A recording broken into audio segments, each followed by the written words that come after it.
kami berempati kepada guru-guru agama yang ada di sekolah-sekolah negeri tentunya, karena orang tuanya ada dua, satu di Kemenak, satu lagi ke Pendikbud. Jadi kami akhirnya kedua orang tua, walaupun ini kewenangannya ada di sana, kami berinisiatif untuk melakukan komunikasi. Makanya tadi perhitungan 758.000 formasi tahun 2022 itu sudah menghitung kebutuhan dari guru untuk Kementerian Agama. Jadi artinya sudah masuk.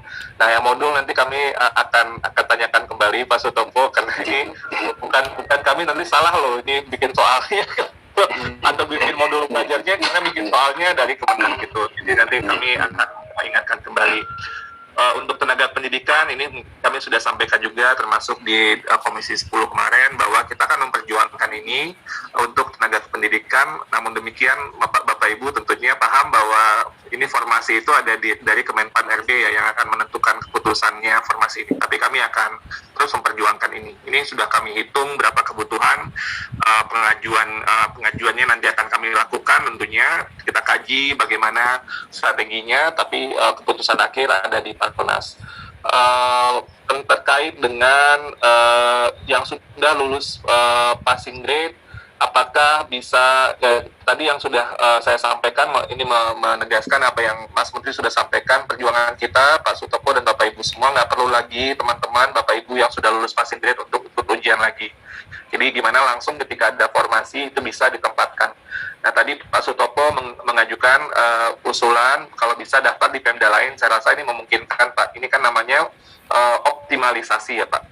Jadi optimalisasi jika Bapak Ibu yang sudah lulus passing grade, mungkin di Pemdanya itu tidak formasinya sudah habis, tapi bisa di sekitarnya yang mungkin bisa menampung Bapak Ibu. Ini proses optimalisasi yang sebenarnya bagian dari regulasi yang ada saat ini.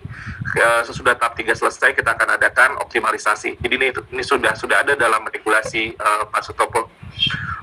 Terkait dengan keringanan passing grade, ini yang tadi saya sampaikan, tentunya kami memahami ini seperti masukan-masukan yang ada sebelumnya. Tapi Bapak Ibu, sekali lagi ini ya, saya menggambarkan gini. Kalau passing grade itu adalah kemampuan minimum untuk mengajarkan sebuah mata pelajaran pada level guru pemula, itu sudah 50 lah ya. Lalu kemudian kita turunkan, mungkin kalau yang di atas 50 tahun udah 100% ya Pak, kalau di ya. Itu kami berempati dengan masa kerja nggak bisa kami hitung, oke, kalau 50 tahun ke atas rasanya pasti sudah lama mengajarnya gitu ya. Tapi yang kemudian passing grade yang ada sebelumnya, afirmasi yang ada, itu bisa menurunkan dari passing grade yang tadi. Jadi misalnya dari 50, kalau afirmasinya 10% jadi 40, tambah afirmasi 10% lagi 30.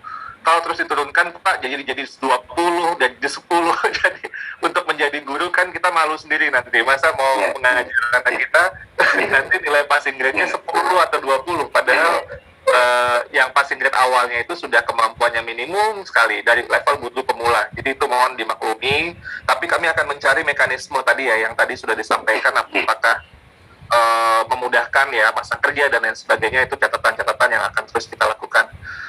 Pak Sutopo, untuk kesejahteraan guru honorer yang belum ikut ASN P3K, ini juknis bos fleksibel, saya sebenarnya agak bingung ya, karena sebenarnya dalam kondisi surat edaran menteri juga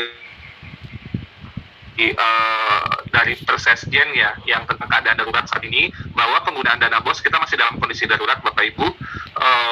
Penggunaan dana BOS itu fleksibel, bahkan di atas 50% pun untuk bayar guru itu tak apa-apa. Jadi 60% atau lebih itu boleh untuk dilakukan, kepala sekolahnya mengalokasikan untuk pembayaran guru honorer. Jadi sehingga dana BOS ini sekarang dengan lebih fleksibel. Kalau sebelum Mas Menteri kan itu 15% ya Pak. Jadi itu sangat terbayang keterbatasannya. Mas Menteri kemudian melakukan penyesuaian, bisa melobi dan akhirnya jadi 50%, dan tapi ketika pandemi itu jadi sangat fleksibel. Jadi sebenarnya keleluasaan itu sudah ada payung hukumnya, tapi mungkin nanti saya coba tanyakan Pak Sutopo terkait ini. Seharusnya payung regulasinya sudah cukup untuk kepala sekolah melakukan penyesuaian sesuai dengan kondisinya. Karena juga kondisi daerah itu berbeda-beda. Kadang-kadang kita melakukan juknis yang sangat detail, tapi tidak relevan untuk satu daerah, relevan di daerah lain. Jadi misalnya di daerah satu butuh kuota, daerah lain dia udah di daerahnya nggak ada COVID, nggak ada masalah. Kenapa harus dialokasikan buat kuota? Kan jadinya nggak terpakai. Bantuan buat kuota mungkin bisa dia bisa gunakan alokasi itu buat yang lain. Kalau daerah perkotaan mungkin butuh internetnya lumayan itu, bisa untuk kuota dan lain sebagainya. Saya pernah beberapa kali kunjungan ke